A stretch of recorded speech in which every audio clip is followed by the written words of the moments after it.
board is in session.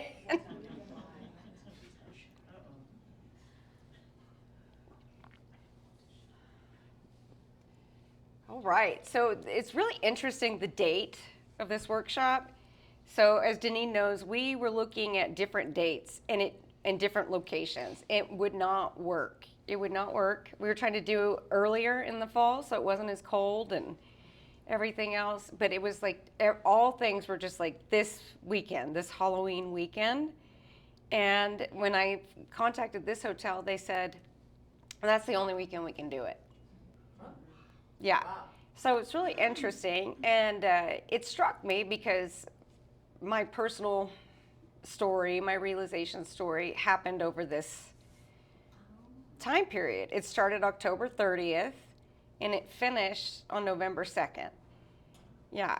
And that is really, it's really interesting timing that I did that, not from the human, you know. I woke up in my house in Colorado and I was like, I gotta leave, I gotta get out of this energy.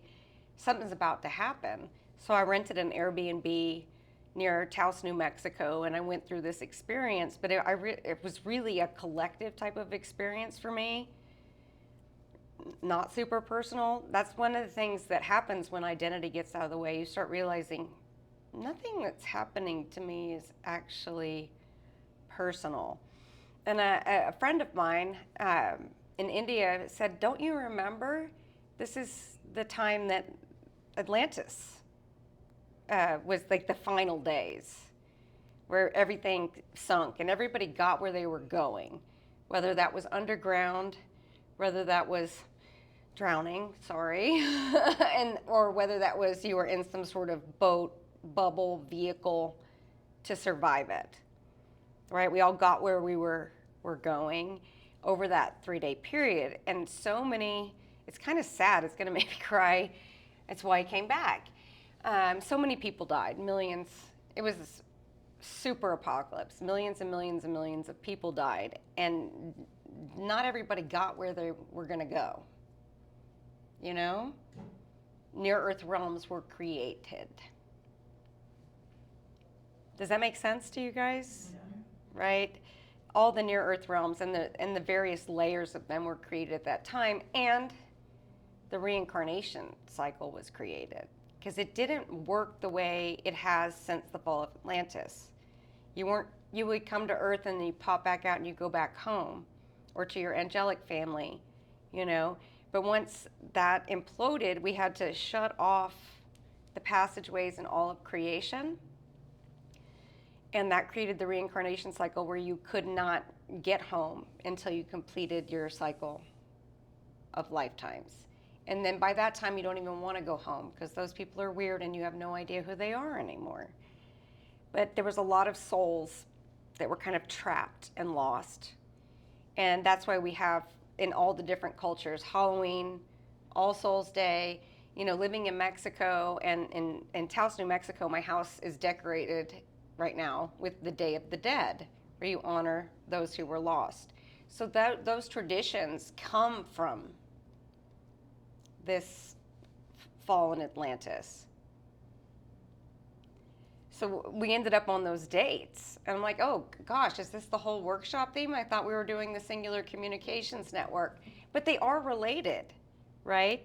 The Singular Communications Network that we're going to be doing full force tomorrow is undoing all the garbage that happened to the biological body in Atlantis. This biological body was never meant to be a prison. The mind was not meant to be a prison that has become, as we know. I got a note on the YouTube page this morning. It's like, I am that I am. I've been through my realization, but my mind is still pulling me in the loops. My boss is mad at me. My family needs me, that kind of thing, right? And they're like, why is this? You could feel it in the comment, like, why does this keep happening? Nervous system, right? Nervous system reacts. All of this was created 3, 4, 5 lifetimes prior to the fall of Atlantis. We did not mean for the biology to end up this way. But as I've said over and over and over again, this biology is highly, highly adaptable.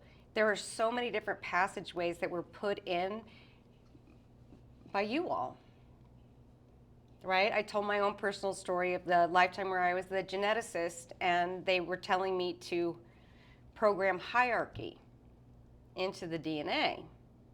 And I was basically, there weren't guns, but it was black magic instead of guns.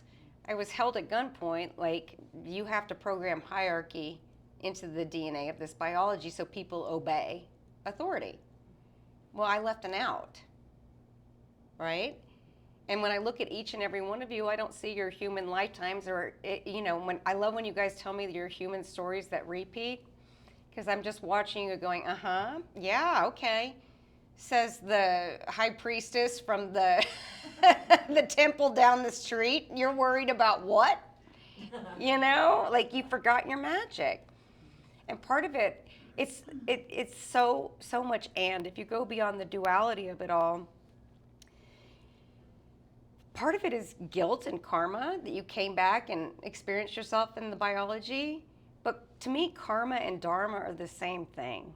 The other side of the coin, because everything has light and dark. So that's the dark side, the beat yourself on the back side of, I came back to, this is my fate, to be in this biological prison all over again because I feel guilty for creating it. But the other side of that is the dharma of, I came back in so I could undo it all. And I have a really deep passion for it. And that is so beautiful.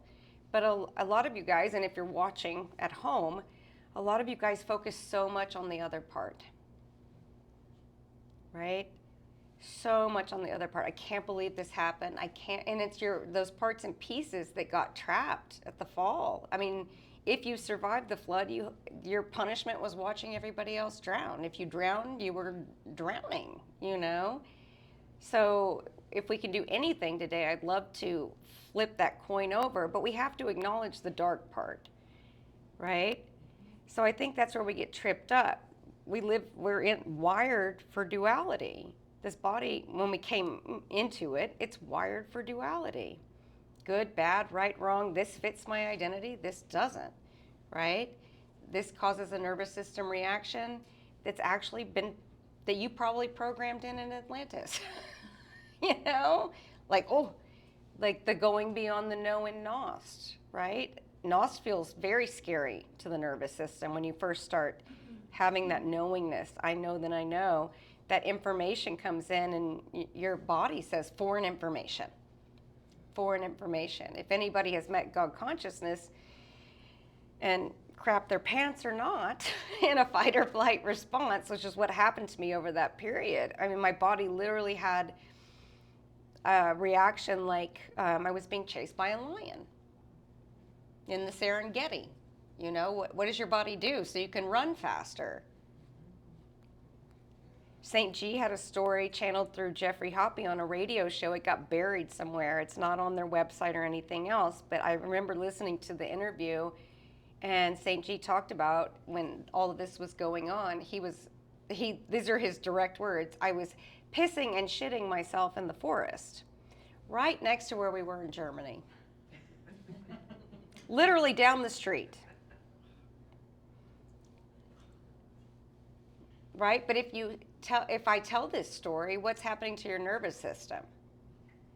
I'm telling you this story because then your nervous system goes, when I'm in that state, I don't need to do that. Right?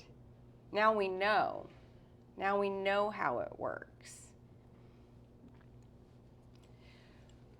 I'm going to let that sit for a second.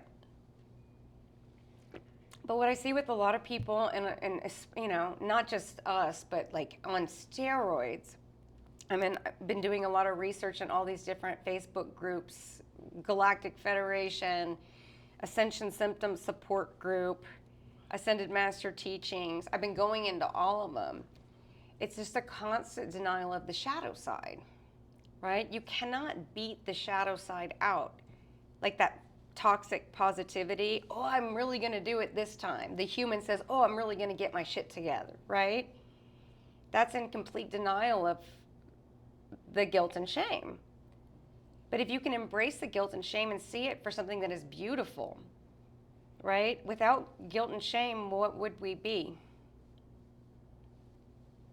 Heathens with no conscience, which is what we were when we first formed these early civilizations, Lemuria and Atlantis. We didn't have any regard for human life. We had no conscious, sense of right and wrong at all. So guilt and shame brought that to us. So everybody's trying to get rid of guilt and shame. Oh, it's another guilt and shame story, and then you beat yourself for having guilt and shame. And what do we call that? The double down and duality, right?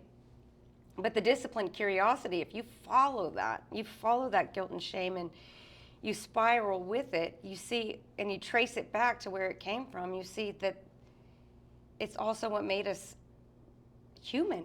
I'm going to start crying. And made us a humanity, right? When you say humanity, there is can you feel that word? Mm-hmm. Right? Humanity, being human, means you feel deeply. There are good things and there are bad things, right? It also means you have a regard for other people, animals, the planet. Without guilt and shame, we would have never, ever created humanity, right? But now we can redirect that, right, into a different direction. It's like, oh, instead of, focusing on guilt and shame and this and duality and Maya and I can't wait to get off this planet, we can have that experience, trust me. But we can also take it and make it use alchemy, transmutation, right?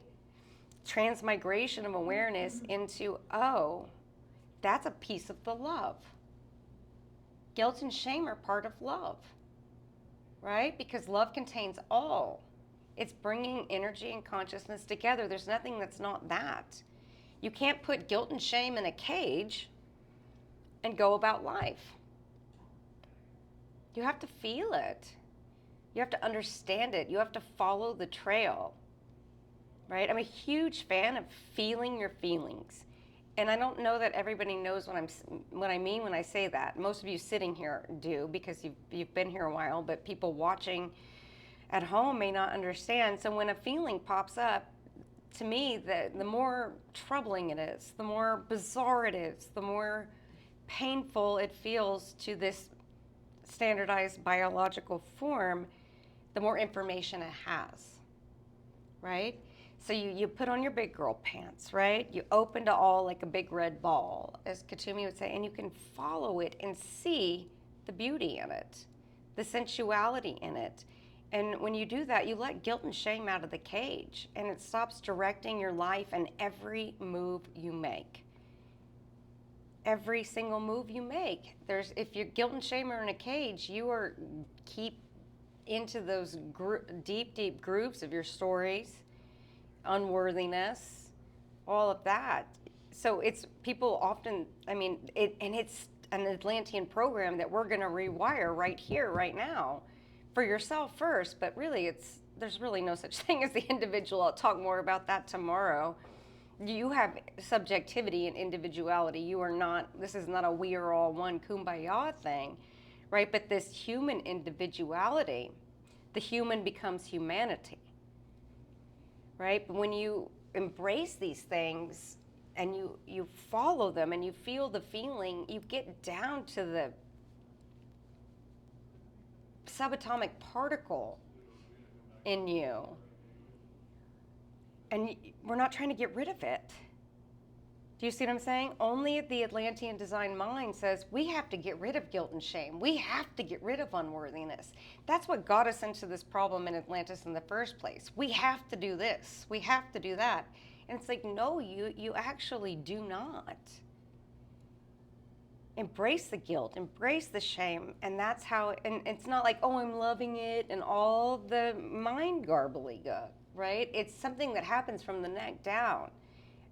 Subcellular level, subatomic particle level, the space between the cells in your biology where it's just embraced, it's just accepted. and neutrality is Katumi hammered into us. Creative neutrality, right? Because if you say guilt and shame, what do you think?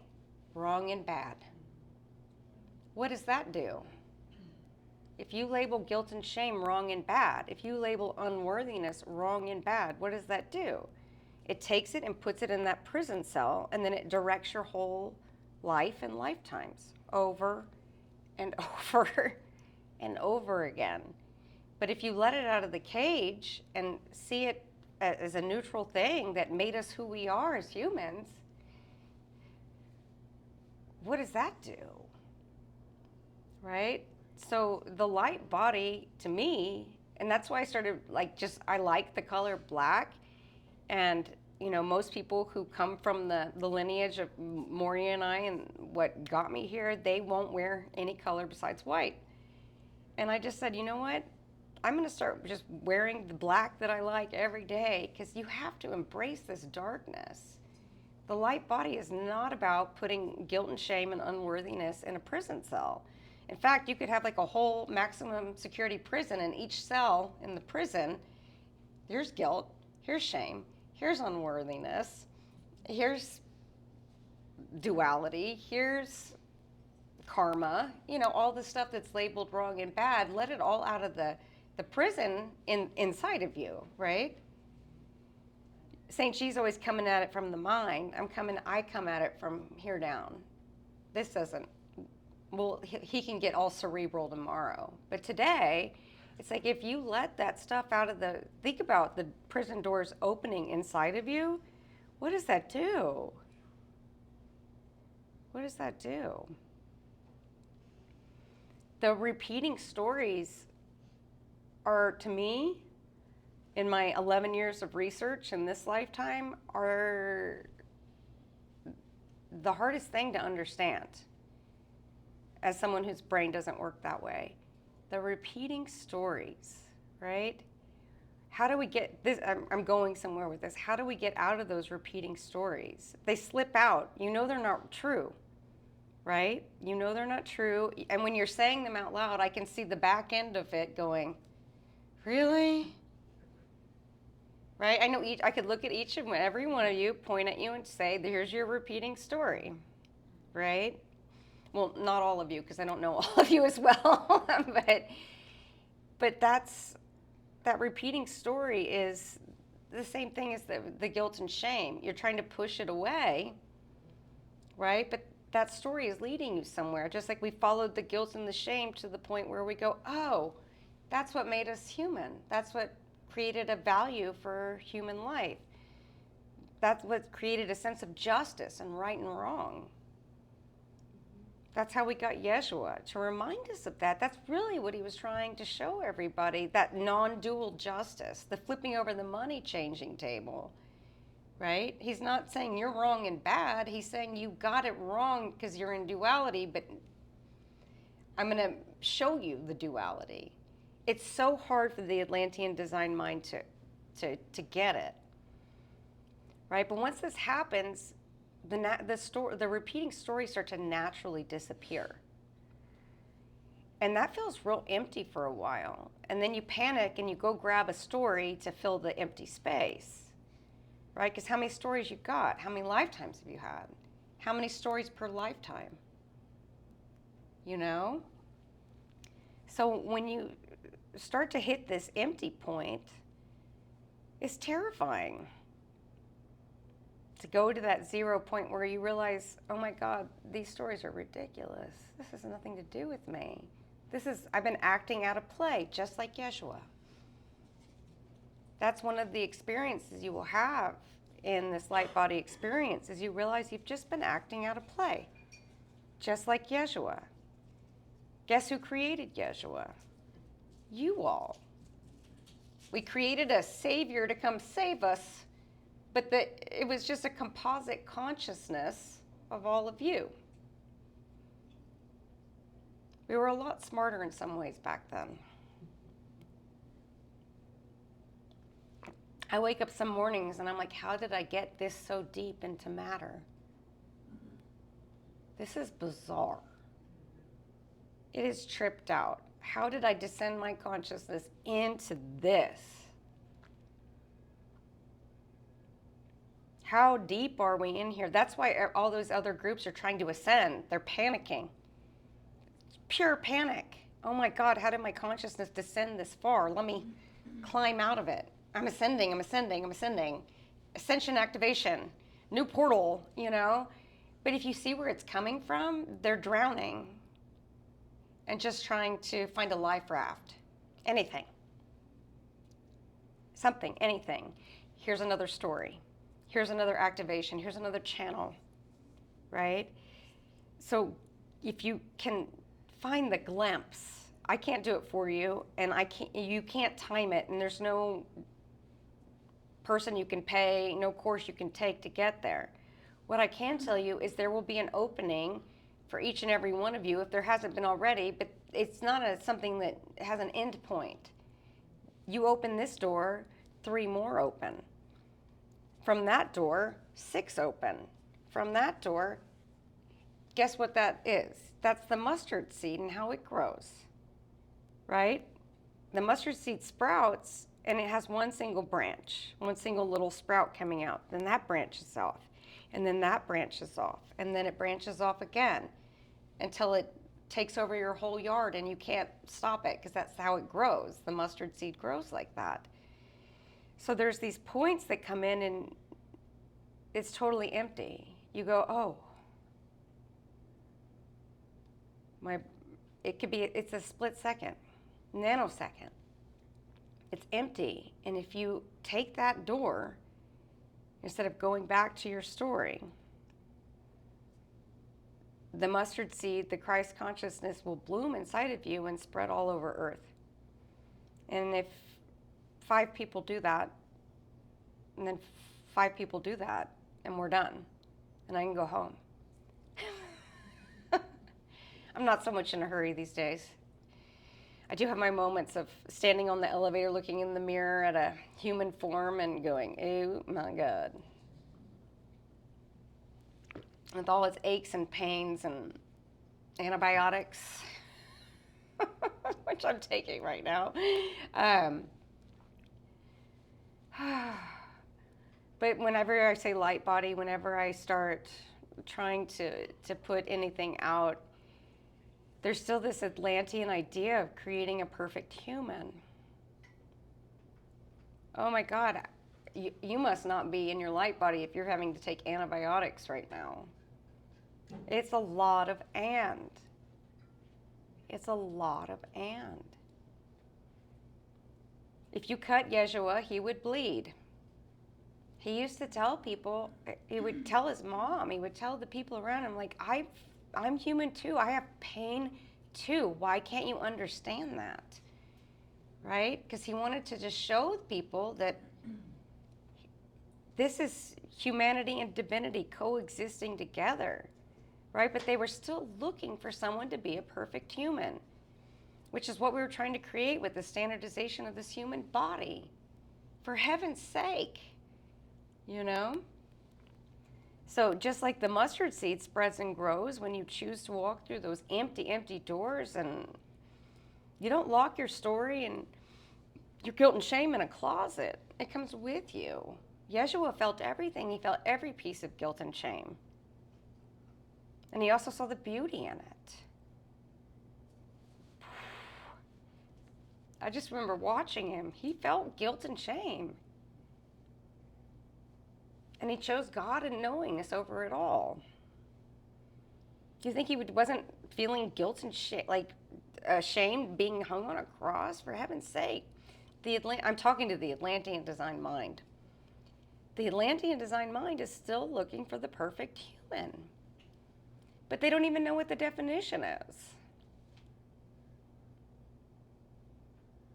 Right? So when I feel into the Shambra consciousness, when I feel into these poor beings who are trying to climb the ladder out of hell, it's just matter. They associate being in matter with being in hell. Everybody's trying to climb out of hell, right? The Atlantean design mind doesn't know that The kingdom's right here, right now, in the matter. And as long as you're trying to climb out of it, you're actually trying to climb out of heaven. Why? It's maddening. I feel like I beat my head against the wall sometimes. Right? But I'm not talking about you. Like, it's a program. It's a belief system. It's an old code from Atlantis. And people are still looking for this perfection. And they're going to create the perfect planet, right, to go to. Everything is about going somewhere. Everything is about changing something to get somewhere. Oh, this Earth sucks, so we'll create another planet. Can you see the insanity of it all? The madness of it? Buy my new course. You can ascend and go to this special planet, this new Earth. New Earth now, we're creating a new Earth. It's bizarre. But the funny thing is, when you back up and you see it for what it is, then it actually does create a new planet, and you do have this full body bliss. But you can't get it going that way.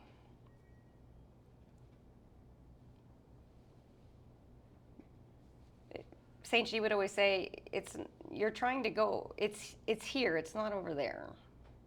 Or you have to reverse it sometimes, right? But the practical, applicable part of all of this is when you get empty and you feel guilt, shame, sadness, unworthiness, is to not run away from it.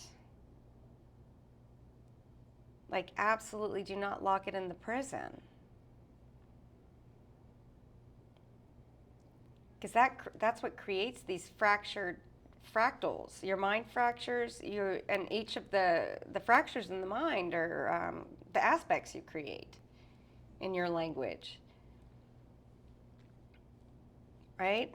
I'm in a biological body. I see it every day. I wake up in the morning, and I'm like, I'll have a thought like, oh, I need to worry about money. Just make something up, and I can immediately go to a fractal piece that's worrying. I don't do anything with it. I'm just aware of it. That stops it from creating a story loop.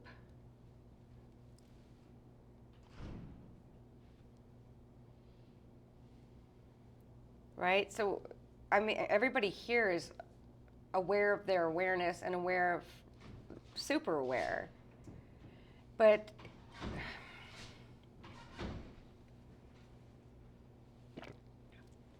people are trying to come in our energy. They got the wrong door, huh? It was the security guard. How funny. But what happens is you guys can get to that place, right, where you go, oh, it's not really mine. It's part of this aspect or whatever, but then you're trying to use 7,000 spiritual tools to fix it. Atlantis, we're trying to fix everything, right? How many spiritual tools do you use when you see something like that in yourself? I'm going to love it. I'm going to bring it home. Does it need love? Does it need this? You start asking all the questions. That was the Piscean Age. I'm not saying don't self-inquire, but you're going to move from that self-inquiry kind of manual process into a deeper sentience that is a full resonance with I am consciousness while staying in physical form. So you have the thing come up, and instead of saying, does it need love? Does it need this? What? Oh, let me find the story. Let me,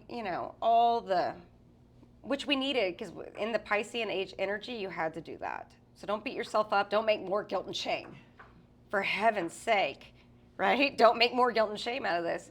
It's like, oh, that was the way, the path, this self-inquiry process, this self-questioning through the mind, right? But when you are in your sentience, you see it, and that's it. And your minds are all going, and then it comes home, and then it integrates, and then you see what I'm saying? Can you see it in yourself? Mm-hmm. I can see it in myself.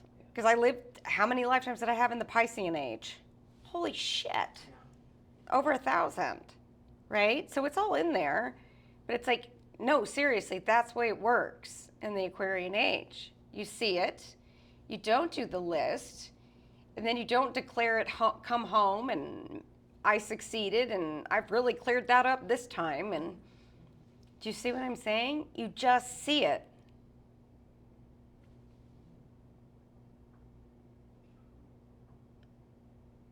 That's the knowingness piece of this light body expression experience.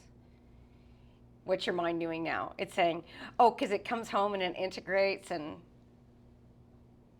you'll watch it in yourself a million times. I've been playing with it. To me, all of this is fun. I did not come here to sit around or drink a margarita on the beach or post on Facebook. My God. Right, but but as you do this, as you make this shift, you guys are literally bringing the Age of Aquarius to Earth. If you do this, you're literally bringing this new energy to Earth, this new light wave to Earth, if you start to watch this in yourself. Now, have a good laugh, right? You see the aspect, right? The fear, the whatever aspect. And you start to do the self-inquiry process. Do you need to be loved? Do I need, the whole, what do I do with it? How am I going to deal with this? Oh, I should meditate more. Oh, I'm going to go on a fast or a cleanse. I'm going to quit drinking. All those things are useful at times. Don't get me wrong. I use all those tools. But you'll go through that and you go, oh, right? But it worked. What I'm trying to tell you is it's not wrong about it. It worked in the Piscean Age. It was kind of all that was available to us. You were doing the best you could with what you had, which is kind of the story of Earth, isn't it? You just do the best you can with what you have. Keiko and I, we have a fake it till you make it morning. This is not ideal, right? You just fake it till you make it, right? That's the story of Earth. That's the only way to succeed on this planet. So pretend like you know what you're doing, and then hope that something, have the faith that God sends some reinforcements in to make up for your humanness. But as you watch that and you decide to play with it in a different way and use the sentience instead, then you're literally bringing the Age of Aquarius here.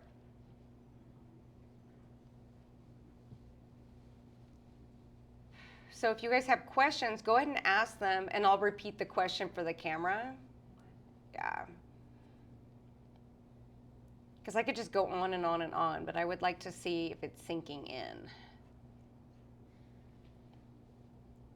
I also have another mic that we can use. Okay. Does anyone